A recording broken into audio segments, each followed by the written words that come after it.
Astaghfirullah. Bismillahirrahmanirrahim. Assalamualaikum warahmatullahi wabarakatuh. Alhamdulillah wassalatu wassalamu ala Rasulillah wa ala alihi wa sahbihi wa mawalah wa la hawla wa la quwata illa billahi wa ba'd. Kita lanjutkan kajian kita, masih membahas kitab Bahjatul Abrar, kalimat-kalimat singkat dari Nabi sallallahu alaihi wasallam namun syarat dengan makna.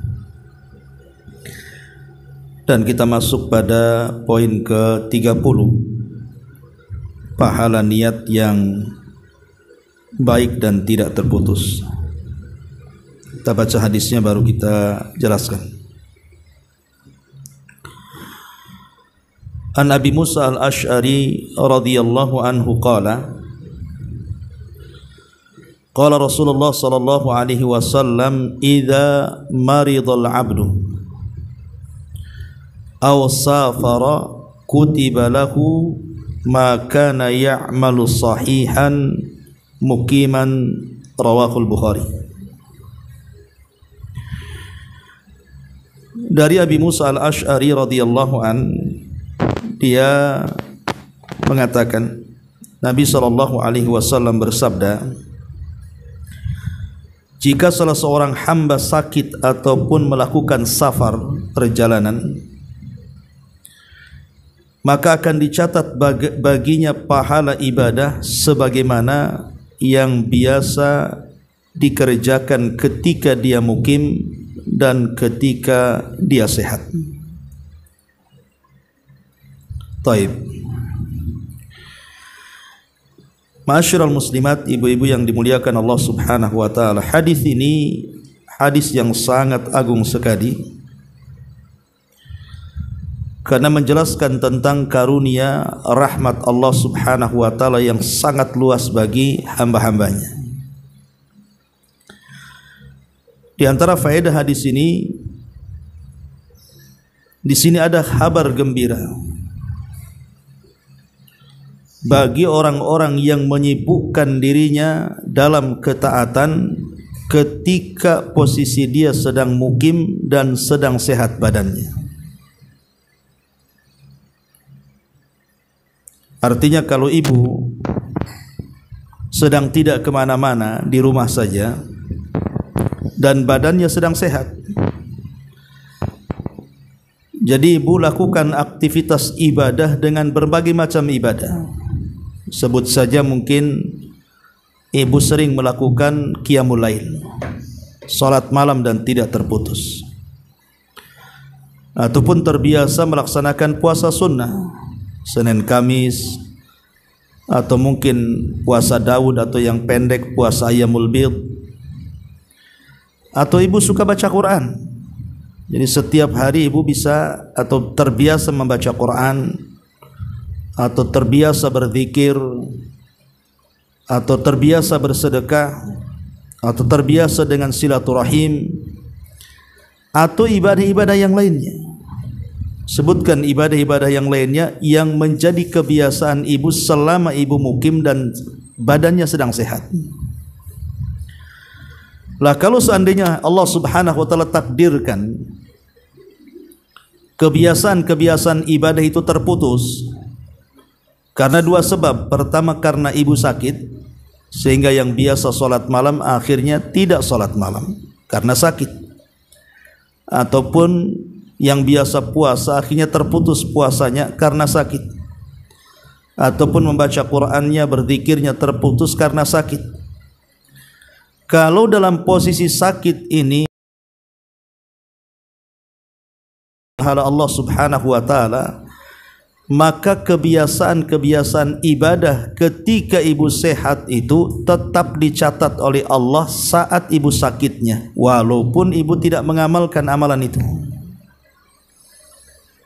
Jadi seandainya ibu ini suka qiyamul lail, salat malam, tahajud, Allah takdirkan sakit, maka saat sakit ini ibu ada keinginan untuk sholat malam karena sudah menjadi kebiasaan, tapi tidak pahala qiyamul lail setiap harinya sampai ibu sembuh. Ataupun mungkin karena ada halangan safar, mungkin pulang kampung atau safar kemana yang jaraknya cukup jauh dan melelahkan, sehingga kebiasaan-kebiasaan itu ditinggalkan saat safar karena tidak mungkin dilakukan. Maka setiap harinya saat safar itu ibu mendapatkan pahala yang biasa ibu kerjakan saat ibu sedang mukim. Dari sini ada faedah besar tentang kabar gembira, bisyarah terhadap orang-orang yang al-mushtaghilina bi-tha'ah, orang yang menyibukkan sehari-harinya dengan ketaatan. Dan ini menunjukkan luasnya rahmat Allah Subhanahu wa taala kepada kita. Karena bagaimanapun Allah Subhanahu wa taala mengatakan alladzi khalaqal mauta wal hayata liyabluwakum ayyukum ahsanu amala. Dialah yang menciptakan kehidupan dan kematian, semuanya adalah untuk menguji kalian siapa di antara kalian yang baik amalannya. Maka perbanyaklah amalan sewaktu kita masih sehat dan dalam kondisi mukim. Ini faedah yang pertama. Faedah yang kedua hadis ini, bahwa Allah Subhanahu wa taala senantiasa menjaga pahala kita. Walaupun kita tidak melakukannya kembali karena tadi mungkin ibu sakit atau safar, tetapi Allah Subhanahu wa taala senantiasa menjaga pahala kita tidak hilang. Nah, itulah bagaimana agungnya karunia Allah di sini. Kalau ibu nabung di bank, kalau ibu tidak isi-isi tabungannya, bertambah atau berkurang? Berkuranglah, dipotong ya biaya apa, pajak atau apa gitu kan. Tapi kalau kita melakukan tijarah ma Allah, berniaga dengan Allah Subhanahu wa taala, kan ini bagian daripada berniaga dengan Allah. Maka berniaga dengan Allah itu tijaratun lan tabur, kata Allah. Itu perniagaan yang tidak akan pernah rugi. Jadi ketika kita sedang sehat, ketika kita sedang mukim, maka berniagalah dengan Allah Subhanahu wa taala. Maka walaupun seandainya kita tidak beramal saleh setelahnya karena sakit atau safar, tetap keuntungannya mengalir, tetap pahalanya mengalir, karena Allah menjaga pahala hamba-hambanya. Ini yang kedua. Kemudian yang ketiga, faedah daripada hadis ini, bagaimana posisi niat ini luar biasa. Jadi niat ini membesarkan pahala ibadah. Hanya semata-mata niat ini bisa membesarkan pahala ibadah. Karena ketika orang terbiasa melakukan ibadah kemudian dia sakit, dalam hatinya dia ingin beribadah, kan itu sudah kebiasaan dia, salat malam, baca Quran, zikir, puasa, silaturahim, sedekah, itu sudah kebiasaan dia. Sesuatu yang biasa ditinggalkan biasanya dia pengen melakukannya, tetapi tidak bisa karena dia sakit ataupun safar. Maka niat inilah yang menjadikan pahala itu tidak terputus. Bahkan ada dalam bab niat itu yang disebut dengan ghibtah. Ghibtah itu artinya walaupun kita tidak melakukan amalan yang orang lain lakukan, tetapi kita dapat pahala seperti orang lain lakukan. Contoh umpamanya ada tetangga itu kaya, sehingga dengan kekayaannya dia bisa sumbang masjid, dia bisa sumbang panti asuhan, dia bisa berangkat haji, umroh, dia bisa berkurban, dia bisa berjihad dengan hartanya. Sementara kita ini fakir, tidak bisa melakukan hal yang sama dengan tetangga yang lakukan. Maka cukup dengan niat kita, ya Allah, kalau seandainya aku punya harta dengan harta yang sama yang dimiliki tetangga saya itu, saya pun sama akan melakukannya. Kata Nabi SAW, maka antara dia dan tetangganya sama pahalanya tuh. Hanya semata-mata niat. Makanya ada istilah ulama salaf itu, bahwa niat itu tukabbiruhu ajral ibadah, bahwa niat itu bisa membesarkan pahala ibadah. Ini faedah yang ketiga dari hadis ini. Kemudian juga di antara faedahnya adalah disebutkan para ulama bahwa pentingnya kita itu menjaga kesehatan. Pentingnya kita menjaga kesehatan agar senantiasa kita bisa beribadah kepada Allah Subhanahu wa taala. Makanya ada hadis di mana Nabi SAW menjelaskan kepada kita agar kita ini igtanim khamsan qabla khamsin. Menjaga 5 perkara sebelum datang 5 perkara. Salah satunya adalah sihatika qabla marad. Jaga di waktu sehatmu sebelum datang waktu sakitmu. Bahkan ada hadis Nabi SAW mengatakan badiru bil a'mali sab'an. Bersegeralah kalian beramal saleh sebelum datang 7 perkara. Hal tantadiruna illa faqran munsiya au ghinan mutghiya au maradan mufsida au haraman mufannida au mautan mujhiza awid dajjal fasyarru ghaibin yuntadhar awis sa'ah fas-sa'atu adha wa amar. Kata Nabi SAW, bersegeralah kalian beramal soleh sebelum datang 7 perkara. Apa 7 perkara itu? Pertama, kefakiran yang melupakan. Karena biasanya orang fakir itu lupa ibadah, alasannya mencari nafkah. Kenapa kau tak sholat? Aduh, sibuk. Ya, nyari makan aja susah. Akhirnya alasan dia tidak sholatnya karena sibuk mencari pekerjaan. Lah itu namanya fakir yang melupakan dia dengan Allah. Ataupun yang kedua, ghinan mutghiyah. Sekarang ketika dia fakir, dia alasan kenapa tak sholat, karena sibuk cari kerja. Akhirnya Allah berikan kekayaan kepada dia. Setelah kaya tak sholat juga. Kenapa? Melampaui batas dia. Kalla innal insana la yatgha an ra'ahu istaghna. Sekali-kali manusia itu mudah melampaui batas ketika kekayaan dibuka kepada dia. Ada orang-orang kaya itu melampaui batas sehingga tidak mau ibadah kepada Allah Azza wa Jalla. Ataupun mungkin dia sudah tidak fakir lagi, sudah kaya sekarang, tetapi masih tidak bisa melaksanakan ibadah. Kenapa? Maradon mufsida. Karena dia sakit sehingga sakitnya menjadikan dia terduduk, tidak bisa ibadah. Karena ada orang-orang sakit itu yang sama sekali tidak bisa ibadah. Mungkin karena dia terbaring gitu kan. Jangan lagi melakukan sholat, makan saja disuapi, kadang-kadang pakai selang gitu. Nah, itu namanya sakit yang merusak tuh. Ataupun mungkin dia sehat tetapi haraman mufannida. Mungkin dia pikun. Namanya orang pikun, kadang-kadang ditanya sholat bilang sudah sholat. Namanya orang pikun.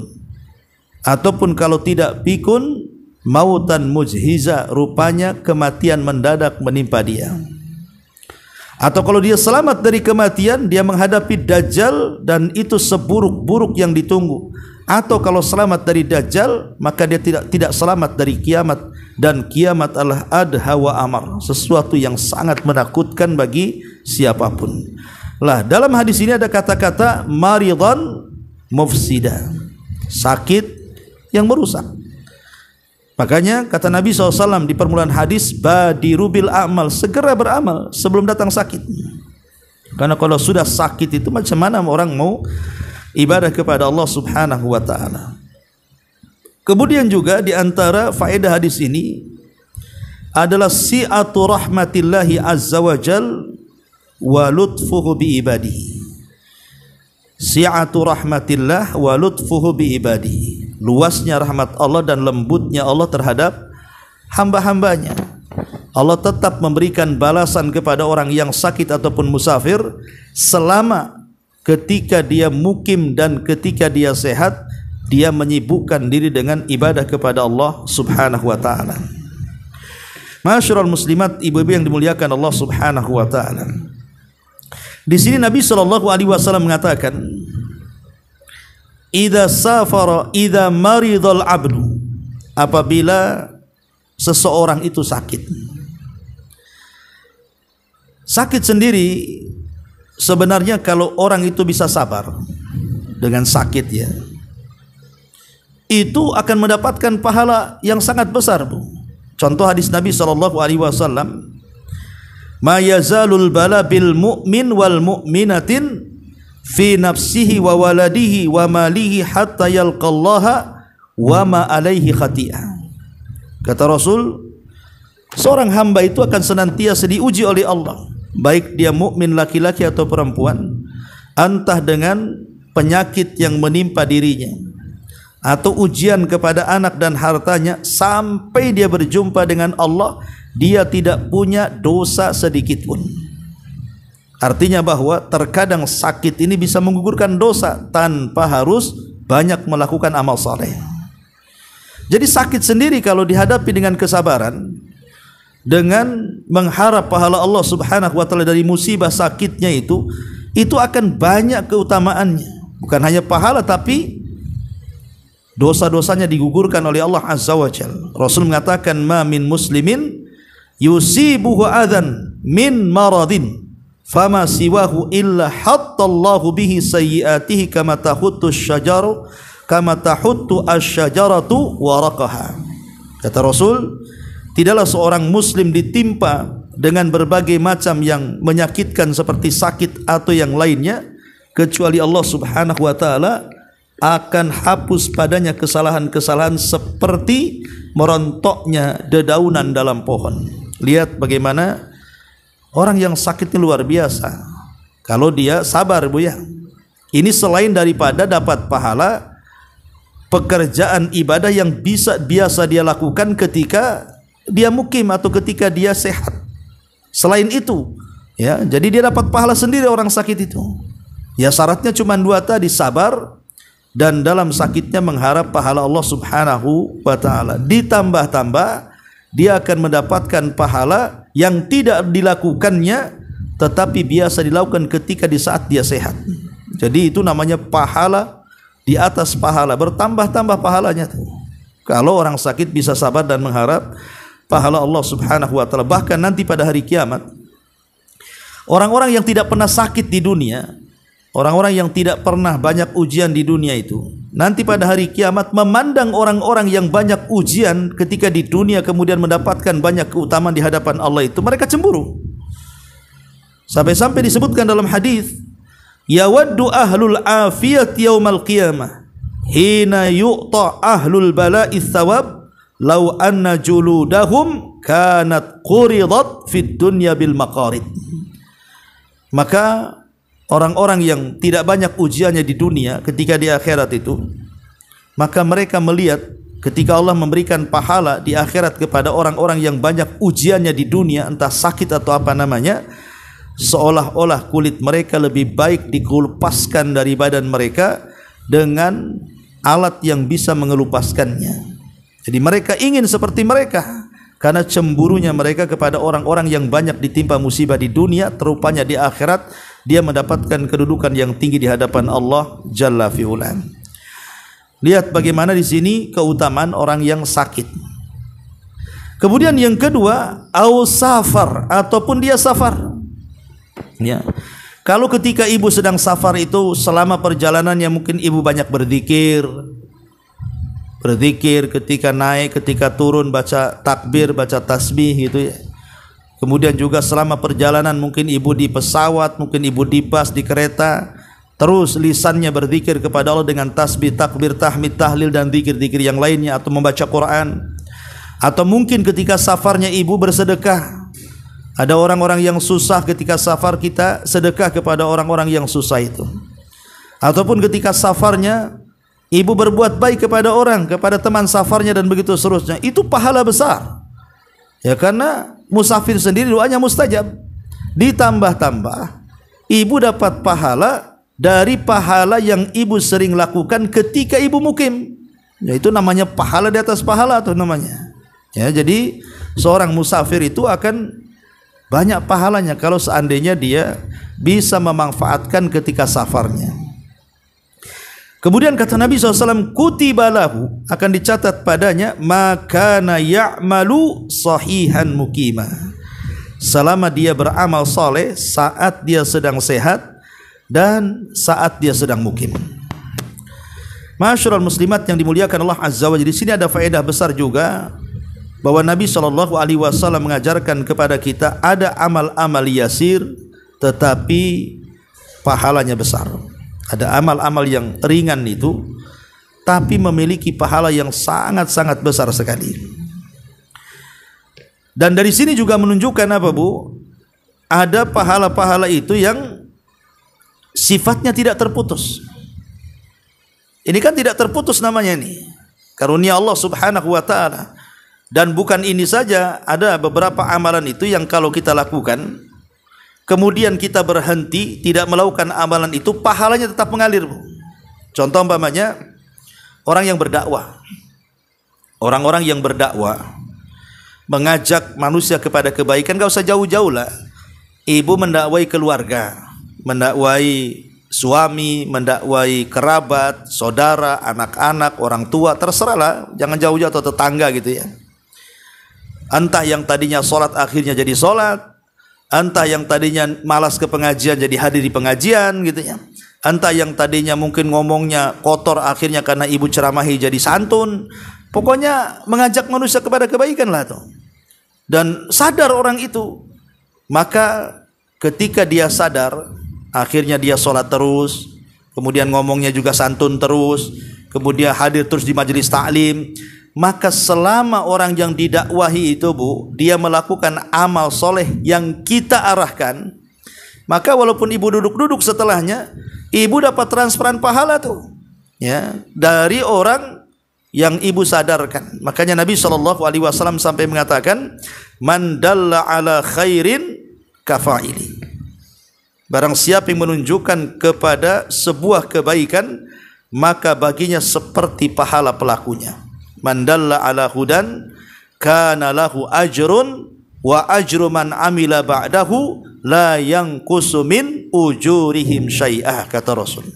Barang siapa yang mengarahkan manusia ke dalam hidayah, maka dia dapat pahala dan pahala orang yang mengikutinya tanpa mengurangi pahala mereka sedikit pun. Nah, ini juga salah satu amalan, bahwa ada amalan-amalan walaupun kita terputus tapi pahalanya tidak terputus tuh. Ataupun contoh, orang yang memberi makan orang yang sedang puasa, Bu. Orang yang memberi makan orang yang sedang berpuasa, maksudnya memberi iftar ketika maghrib. Kata Nabi SAW, man fattara sa'iman kana lahu ajru sa'im. Barang siapa yang memberi makan orang yang sedang berpuasa, maka dia dapat pahala orang yang berpuasa. Contoh umpamanya ibu ada halangan. Ibu ada halangan, kemarin kan ada puasa, sebelumnya ada puasa tanggal 9 Dzulhijjah, kemudian setelah Muharram juga kemarin ada puasa Asyura, Tasu'a gitu kan. Allah takdirkan umpamanya pas di Asyura atau Tasu'a itu ibu berhalangan, mungkin kena haid, nifas atau yang semacamnya, sehingga tidak bisa berpuasa. Tapi bukan berarti tidak puasanya ibu tidak dapat pahala puasa. Ibu bisa umpamanya memasakkan masakan yang enak, kirim ke masjid, kirim ke tempat-tempat yang di situ banyak orang yang buka puasa. Coba bayangkan, coba kalau ibu bisa memberi makan 5 orang atau 10 orang yang berpuasa, ibu nggak harus puasa, tapi sudah mendapatkan pahala sebanyak orang yang berpuasa yang ibu kasih iftar itu. Nah, ini kan lumayan, Bu, ya, luar biasa gitu. Atau umpamanya contoh yang lain, hadis Nabi SAW. Kata Nabi SAW dari hadis Abi Umamah ibn Sa'al ibn Hanif, dari dia menceritakan dari ayah dan kakeknya, dari Nabi SAW mengatakan, man sa'alallaha asyhadata min qalbihi sadiqan ballaghahullahu manazila asyuhada, kata Rasul. Barang siapa yang meminta kepada Allah, ingin mati syahid, betul-betul murni dalam hatinya, tapi tidak tercapai keinginannya, kalau seandainya Allah takdirkan dia mati walaupun tidak dalam peperangan, tetap dia mendapatkan manazil asyuhada, kedudukan seperti orang yang mati syahid. Dia tidak perang, Tapi kalau mati pahalanya dapat selama ada niat ingin mati syahid, jujur ya dalam hatinya. Nah, ini juga walaupun tidak ikut mengamalkan seperti para mujahidin, tapi dapat pahala mujahidin walaupun tidur di atas ranjangnya selama dia ada niat untuk menjadi syuhada. Atau contoh yang lain, hadis Anas bin Malik radhiyallahu an. Ketika Nabi SAW pulang dari peperangan Tabuk, kemudian Nabi SAW sudah mendekati kota Madinah, maka Nabi SAW bersabda di hadapan para sahabatnya, Inna bil madinati aqwaman masirtum masiran wala qata'tum wadiyan illa kanu ma'akum. Qalu ya Rasulullah wa hum bil Madinah. Qala wa hum bil madinati hasabahumul udhru. Kata Nabi SAW, sesungguhnya di Madinah itu ada beberapa kaum. Sesungguhnya di Madinah itu ada beberapa kaum yang tidaklah kalian menempuh perjalanan dan tidaklah kalian menyeberangi lembah kecuali mereka ikut serta bersama kalian. Sahabat mengatakan, Rasul, mana ada mereka di belakang kami, mereka masih di Madinah. Maka Rasul SAW mengatakan, ya mereka memang di Madinah karena terhalangi dengan uzur-uzur mereka. Maksudnya apa di sini? Jadi orang-orang yang tertahan di kota Madinah dan mereka tidak bisa perang karena uzur mereka, entah dengan sudah sepuh atau karena sakit ingin perang tak bisa karena sudah tua dan sakit atau ada uzur yang lain yang syar'i. Akhirnya tidak bisa ikut perang. Tapi keinginan mereka perangnya ada. Ketika mereka tidak ikut perang, tetap dicatat seolah-olah mereka ikut perang bersama para sahabat yang lainnya. Seperti itulah Bu. Itulah niat yang baik. Pamannya ibu pengen haji, pengen umroh gitu ya. Tetapi juga apalah daya, nggak ada duit. Kalaupun ada duit sakit parah, nggak bisa, sudah tua dan begitu seterusnya. Maka tetap ibu dapat pahala umroh asal ada keinginan. Yang penting kan keinginan dulu.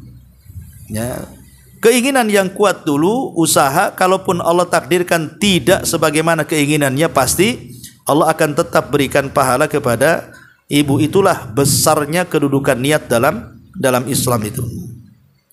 Ma'asyiral muslimat yang dimuliakan Allah Subhanahu wa taala. Ya. Termasuk juga ibu mendoakan saudara ibu atau tetangga atau siapapun lah tanpa sepengetahuan mereka. Kata Nabi SAW, ma min mu'minin yad'u li akhihi bi dhahril ghaibi illa qala al malakul muwakkal amin walaka bimithli. Kata Nabi SAW, tidaklah seorang muslim itu mendoakan saudaranya tidak tahu ibu doakan. Yang umpamanya ibu nengok anak tetangga nakal-nakalnya, kemudian ibu berdoa, ya Allah kasihan sekali itu anak tetangga itu nakal. Ya Allah mudah-mudahan anaknya diberikan hidayah. Ya Allah mudah-mudahan anaknya sadar, kasihan orang tuanya. Ya Allah mudah-mudahan anaknya jadi anak soleh, jadi ustaz, jadi ulama umpamanya kan. Lah tetangganya tidak tahu kalau anaknya didoakan oleh ibu tuh, maka malaikat akan datang menemui dan mengatakan, begitu juga anakmu, seperti itulah kau doakan kepada dia, maka engkau juga akan mendapatkan hal yang sama dalam doamu untuk anakmu. Contohnya seperti itu. Nah, itu kan kalau kita mendoakan orang lain justru berbalik itu doa kebaikan untuk kita kan. Lah itulah indahnya Islam sebenarnya. Lah dalam hadis ini juga demikian, Nabi SAW mengajarkan kepada kita ada amalan-amalan ringan itu tetapi memiliki pahala besar karena menunjukkan rahmat Allah yang sangat luas. Baik, kita akan baca sedikit perkataan dari Syekh Abdurrahman As-Sa'di rahimahullah tadi sini. Setelah beliau mencantumkan hadis Abi Musa al-Asy'ari, beliau mengatakan di sini termasuk anugerah besar dari Allah kepada hamba-hambanya yang beriman, di mana amal ibadah yang mereka kerjakan secara berkesinambungan dan menjadi kebiasaan mereka, apabila mereka terhenti dari mengerjakan disebabkan sakit atau safar, maka pahala amal tersebut akan dicatat seluruhnya secara sempurna baginya. Karena Allah mengetahui bahwa seandainya bukan karena adanya penghalang tersebut, niscaya mereka akan mengerjakannya. maka disebabkan niat mereka Allah memberikan pahala untuk mereka semisal dengan pahala orang yang mengerjakan amal tersebut. Nah, ini juga lihat bagaimana kata beliau agungnya sebuah amal, ya, agungnya sebuah amalan yang merupakan bentuk niat yang baik itu. Kemudian kata beliau ditambah lagi dengan pahala yang Allah khususkan bagi orang-orang yang sakit, seperti pahala sabar atau pahala yang lebih dari itu, yaitu sikap ridha dan syukur, serta pahala sikap tunduk kepada Allah dan merasa lemah di hadapan Allah, artinya ingkisar, ya. Demikian pula tambahan pahala bagi seorang musafir terhadap amal-amal yang terkadang tidak dia kerjakan ketika dia sedang mukim, tidak melakukan perjalanan. Contohnya adalah mengajar, memberi nasihat, membimbing terhadap kemaslahatan agama dan dunia, lebih khusus lagi dalam safar, mengandung kebaikan seperti jihad, haji, umroh dan yang semacamnya. Ya, jadi kalau seandainya ibu biasa baca Quran di rumah, biasa sholat malam, kemudian biasa puasa, tiba-tiba ibu safar umroh, umrohnya sendiri udah pahala tuh safarnya, ditambah-tambah pahala kebiasaan yang ibu tinggalkan, tetap akan mengalir pahalanya. Jadi kebiasaan itu kan macam-macam, Bu, ya. Jadi bukan hanya bicara masalah sholat malam, puasa, semua kebaikan. Ibu biasa ngajar, umpamanya, ibu biasa dakwah gitu ya, ibu biasa bersilaturahim, ibu biasa bersedekah, pokoknya sebutkan amal apa saja. Kalau itu sudah jadi kebiasaan, tiba-tiba ditinggalkan karena sakit atau safar, tetap dicatat tuh pahalanya. Sempurna, bahkan kata Syekh Abdurrahman As-Sa'idi di sini. Ya. Kemudian kata beliau, termasuk yang dimaksud dalam hadis ini adalah bahwa barang siapa yang kurang sempurna dalam ibadahnya, yakni dia tidak memiliki kemampuan untuk mengerjakannya secara sempurna, sesungguhnya Allah akan memberikan pahala baginya secara sempurna disebabkan niatnya. Subhanallah, ini luasnya karunia Allah, ya, yaitu niatnya untuk mengerjakan amal tersebut secara sempurna. Andai kata dia mampu, maka sesungguhnya ketidakmampuan dalam mengerjakan satu amalan ibadah secara sempurna termasuk dalam kategori orang yang tidak mampu karena sakit, Allahu a'lam. Ya, seperti mamanya ibu sedang sakit. Namanya orang sakit itu kan kadang sholat pun tidak sempurna kan, Bu. Mungkin duduk di kursi, mungkin baring di kasur, tapi pahalanya sama saja seperti orang yang sholat sempurna, gitu maksudnya. Dan itu rukhsah dari Allah Subhanahu wa ta'ala. Kemudian yang terakhir kata beliau, barang siapa yang meniatkan amal kebaikan, akan tetapi dia tersibukkan dengan amalan lain yang lebih utama darinya, dan tidak memungkinkan baginya untuk melakukan kedua amalan tersebut, lebih pantas untuk dicatat baginya pahala amal yang terhalangi oleh amalan yang lebih utama, sekalipun jika yang menyibukkan itu adalah amalan yang sepadan dengannya, dan keutamaan yang ada di sisi Allah itu sangat besar sekali. Subhanallah, sampai istimbat yang luar biasa dari Syekh Abdurrahman As-Sa'idi di sini dari hadis ini. Jadi kalau seandainya ibu ini contoh pagi-pagi sudah ada niat ingin puasa Senin Kamis, atau puasa Daud, atau puasa Ayyamul Bid lah, ya. Qadarullah kemudian suami pulang kerja siang-siang gitu ya. Kemudian suami meminta kepada ibu untuk melayani dia, biologisnya, hubungan suami istri. Akhirnya terpaksa lah ibu batalkan tuh puasanya karena memilih yang wajib melayani suami kan. Ya. Maka kalaupun ibu tidak melakukan puasa karena terhalang dengan kewajiban kepada suami, tetap ibu dicatat pahala puasa, gitu maksudnya. Jadi pahala wajibnya dapat melayani suami, pahala puasanya pun dapat walaupun tak puasa. Karena ibu gagalkan karena ada amalan yang lebih tinggi dibandingkan amalan sunnah, yaitu amalan wajib melayani suami. Itu contohnya seperti itu. Dan ini istimbat yang bagus dari Al-Imam Abdurrahman As-Sa'idi rahimahullahu ta'ala. Wallahu alam, ini di antara keterangan singkat dari hadis yang kita baca. Taib, sebelum saya tutup, satu hadis saja. Silakan Bu, kalau ada yang mau bertanya, tafadhal.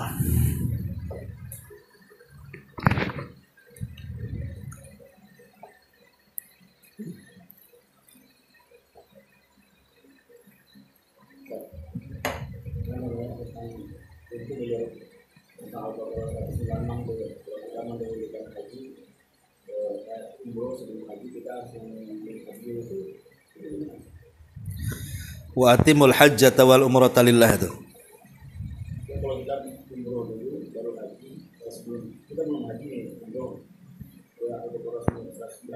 Walillahi ala nasi hijjul bait.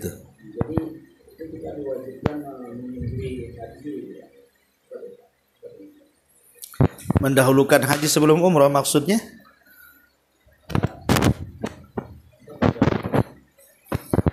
Saya tidak paham pertanyaannya. Gimana maksudnya?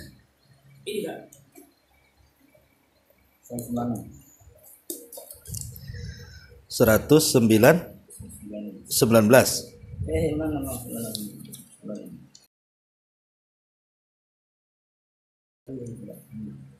Ini lah ya wa atimul hajj wal umrah ini antum bilang enggak katanya.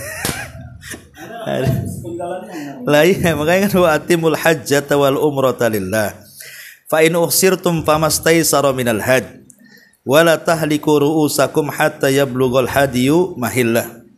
Wa man kana minkum maridan aw bihi adan min ra'sihi fa fidyatun min siyamin aw shadaqatin aw nusukin fa idza amintum faman tamatta'a bil umrati ilal hajj fastaysara minal hajj faman lam yajid fasiyamu thalathati ayamin fil hajji wa sab'atin idza rajatum tilka asyaratun kamilah dzalika liman lam yakun ahlu hadiril masjidil haram wattaqullaha wa'lamu annallaha syadidul iqab. Dan sempurnakanlah ibadah haji dan umrah karena Allah. Tetapi jika kamu terkepung oleh musuh, maksudnya terkepung akhirnya tidak bisa haji, ya seperti yang terjadi ketika umrah Hudaybiyah, kan tidak bisa masuk karena dihalang oleh orang-orang musyrik. Maka sembelilah hadiyu, disuruh menyembelih hadiyu kurban, ya, yang mudah didapat. Dan janganlah kamu mencukur kepalamu sebelum hadiyu sampai di tempat penyembelihan. Jika ada di antara kamu yang sakit ataupun gangguan di kepalanya lalu bercukur, maka dia wajib bayar fidyah. Karena kan itu melarang masuk kepada larangan ihram, yaitu berpuasa, bersedekah atau berkurban. Apabila kamu dalam keadaan aman, maka barang siapa mengerjakan umrah sebelum haji, di sini kalimatnya, ya. Apabila kamu dalam keadaan aman, maka barang siapa mengerjakan umrah sebelum haji, dia wajib menyembelih hadiyu yang mudah didapat. Tetapi jika dia tidak mendapatkannya, maka wajib berpuasa. Apa yang ini kan orang yang haji itu kan ada macam-macam. Ada haji ifrad, ada haji tamattu, ada haji qiran, ya kan? Ya ini konteksnya bukan dari Indonesia. Saya nggak ada uang untuk haji, saya umroh dulu, bukan. Ini konteksnya ini bicara tentang haji tamattu. Nah, orang haji ke sana, haji itu kan ada haji ifrad, nggak ada umrohnya, dia murni haji aja. Itu biasanya orang-orang yang sudah telat, udah mungkin datang dari negaranya langsung ke sana tanggal 8 Dzulhijjah, nggak sempat umroh. Ya sudahlah, ifrad aja kan. Ada qiran, ada tamattu, ya. Kalau qiran ini dia umroh, tapi setelah umroh dia tak boleh mencabut ihramnya sampai haji.